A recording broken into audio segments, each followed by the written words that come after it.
अगर आप अचानक ब्लैक होल में गिर जाते हैं तो क्या होगा? क्या आप तुरंत मर जाएंगे या एक दूसरी दुनिया में हमेशा के लिए जिएंगे? ब्लैक होल में गिरने से 1 घंटा पहले आपको आपके चारों ओर कुछ भिन्न नहीं दिखाई देगा। आपको पता नहीं होगा कि आगे कैसी भयानक घटनाएं होने वाली हैं, लेकिन आपको एक अदृश्य बल द्वारा अपना शरीर खींच रहा है। ब्लैक होल में गिरने से आधे घंटा पहले आपने सफलतापूर्वक ब्लैक होल के किनारे के पास पहुंच लिया है। फिर आपको ब्लैक होल सतह पर धीमी गति से चल रही एक प्रकार की प्रकाश परत दिखेगी और पृथ्वी का एक गोला बनेगा। यह ब्लैक होल का फोटॉन स्फेयर परत है। दिखाई देगा कि आपके द्वारा बेहद आकर्षित किया जा रहा है। ब्लाइंडिंग फोटॉन स्फेयर को पार करने के बाद आप पूरी अंधकार में गिरेंगे। ब्लैक होल में गिरने से 10 मिनट पहले आप आखिरकार समझ जाएंगे कि चीजें कितनी भयानक हैं। इस गुरुत्वाकर्षण को बचाने की बेहद कोशिशें कर रहे हो, लेकिन आपको यह पता होगा कि अब बहुत देर हो चुकी है, क्योंकि आपको वह विभाजन रेखा पर पहुंचना होगा जहां चाहे प्रकाश भी नहीं बच सकता। क्या आपको पता है इस विशाल ब्रह्मांड के गहराइयों में लगभग 2 खरब आकाश गंगाएं हैं और हर आकाश गंगा में कम से कम 10 लाख सितारे हैं और कुछ बड़े आकाश गंगाओं के तो 100 खरब से भी ज्यादा सितारे मौजूद हैं। हमारे मिल्की वे आकाश गंगा में लगभग 100 करोड़ सितारे जिंदा है और इन सभी सितारों के चारों तरफ कई खरब ग्रह चक्कर लगाते हैं, बिल्कुल उसी प्रकार जिस प्रकार हमारी पृथ्वी सूरज का चक्कर लगाती है। क्या आपको अभी भी ऐसा लगता है कि इस विशाल ब्रह्मांड में धरती ही एक लौता ग्रह है जिस पर जीवन मौजूद है और हमें जो सिग्नल्स प्राप्त हुए उसका कोई मतलब नहीं? लेकिन यह दूर के सपने हमारे साकार होने के लिए नहीं, अगर वो कभी हासिल हुए तो यह हमारे दूर के किसी वंशज द्वारा किया जाएगा, अपनी मानवीय जड़ों से कहीं ज्यादा विकसित हुए। और यदि आपको इन सब चीजों में दिलचस्पी है तो हमारे साथ जुड़े रहे। समुद्र, जिसके बारे में सोचकर ही डर लगता है, लेकिन क्या आपको भी लगता है कि समुद्र की गहराइयों में सिर्फ सोना, हीरे और मोतियों से भरा है?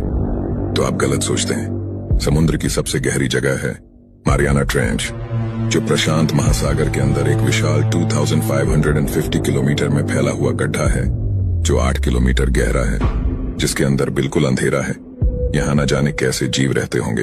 वहाँ 99% प्रजातियां एक पल भी टिक नहीं सकती। वहाँ इतना ज्यादा दबाव हो जाता है मानो एक इंसान पर एक हवाई जहाज बिठा दिया जाए। यही कुछ कारण है जिसकी वजह से समुद्र के बारे में बहुत कम जाना गया है। इस ग्रह को जरा ध्यान से देखिए। इसे वैज्ञानिकों ने दूसरी धरती का नाम दिया है, यानी कि वैज्ञानिक इसे अर्थ 2.0 कहते हैं।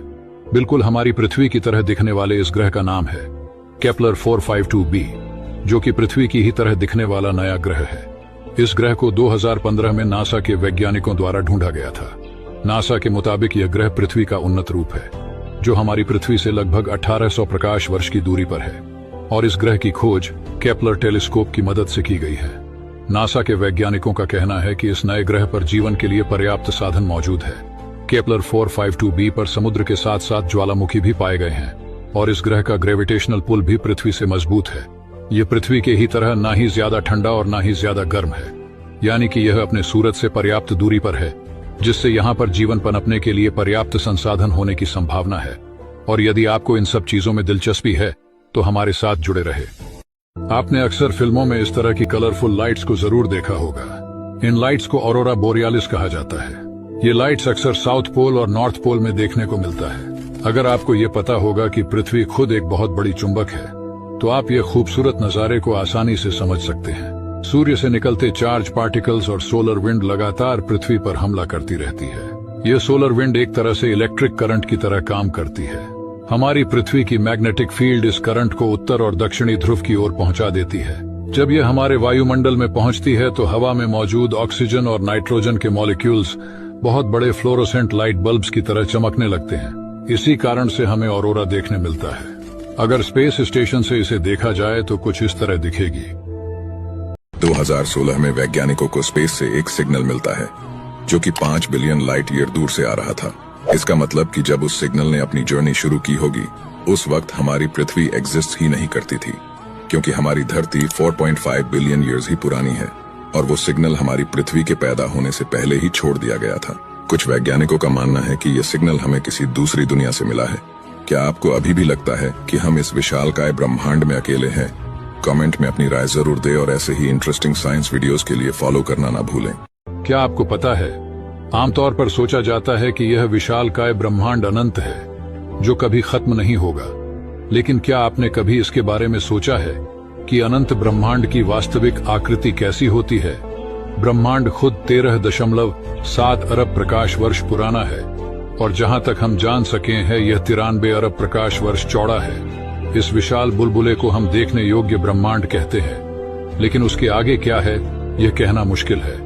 संभावित रूप से वहां और अधिक ब्रह्मांड हो सकता है और यह चलता जाएगा, या फिर यह हमारी सोच के मुताबिक नहीं हो सकता। आइंस्टीन के अनुसार अंतरिक्ष हमेशा समतल होता है, लेकिन पूरी तरह से समतल नहीं होता। यह थोड़ा बहुत मोड़दार होता है, इसीलिए अनंत ब्रह्मांड सभी दिशाओं में अनंत नहीं हो सकता। शायद यह एक अनंत लूप हो सकता है जो कभी खत्म नहीं होगा।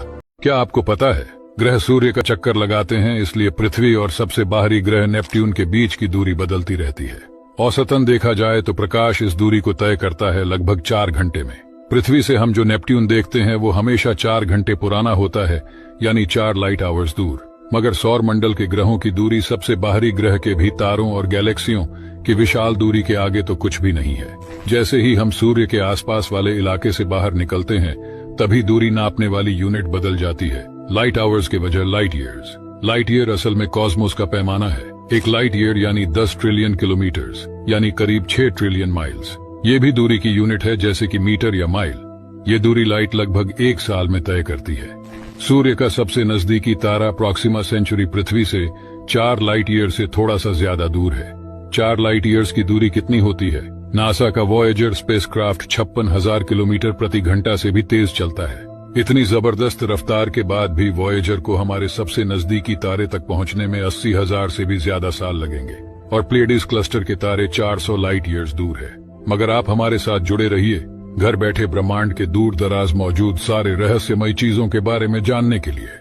भले ही हम इंसान कितने भी उन्नत क्यों न हो जाए, मगर हम अपने बीते हुए कल को बदलकर अपने वर्तमान समय को कभी नहीं बदल सकते, यहाँ तक कि समय यात्रा करके भी नहीं। एक उदाहरण के तौर पर मान लीजिए कि अचानक आपको एक कॉल आए और पता चले कि आपका दोस्त एक सड़क हादसे में मारा जा चुका है और वो हादसा आपके किसी दुश्मन द्वारा जानबूझकर करवाया गया था। अब आप उनसे बदला लेने और अपने दोस्त को बचाने के लिए दिन रात मेहनत करके एक टाइम मशीन बना लेते हो। अब आप उस टाइम मशीन का यूज करके अपने दोस्त के साथ हुई घटना से ठीक पहले के समय में पहुंच जाते हो और कैसे भी करके आप अपने दोस्त को तो बचा लेते हो, मगर उसकी जगह आप मारे जाते हो। अब यहाँ पर एक बेहद ही कॉम्प्लिकेटेड क्वेश्चन बनता है कि अगर आप इस समय में मारे जा चुके हो तो वो कौन होता है जो उस समय में टाइम मशीन बनाता है और इस समय में आकर अपने दोस्त को बचाता है? दरअसल एक सिंगल टाइम में आप एक ही यूनिवर्स में 2 जगह नहीं रह सकते, और इसीलिए जब आप टाइम ट्रेवल करोगे तो आप अपने यूनिवर्स में न होकर अपने जैसे दिखने वाले किसी दूसरे यूनिवर्स में होंगे, जिसे हम पैरेलल यूनिवर्स कहते हैं।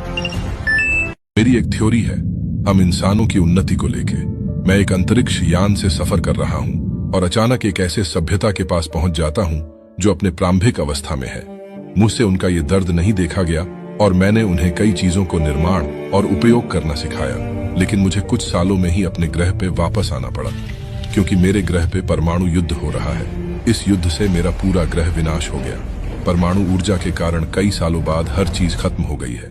वायुमंडल भी ना के बराबर हो गया और पूरी जमीन लाल पत्थर में बदल गई। मेरी कहानियां प्रारंभिक लोगों ने अपने आने वाले पीढ़ियों को बताया होगा और आज मुझे ढूंढने की कोशिश की जा रही होगी, वैसे ही जैसे हम मंगल ग्रह पे किसी को ढूंढ रहे हैं। कई एविडेंस ये बताते हैं कि कभी मंगल ग्रह पे परमाणु युद्ध हुआ होगा। क्या ये संभव है मंगल ग्रह के लोग पृथ्वी पे आए और हमें एक उन्नत सभ्यता बनाने में मदद की, और आज हम उन्हें ढूंढने की बेशुमार कोशिश में लगे हैं।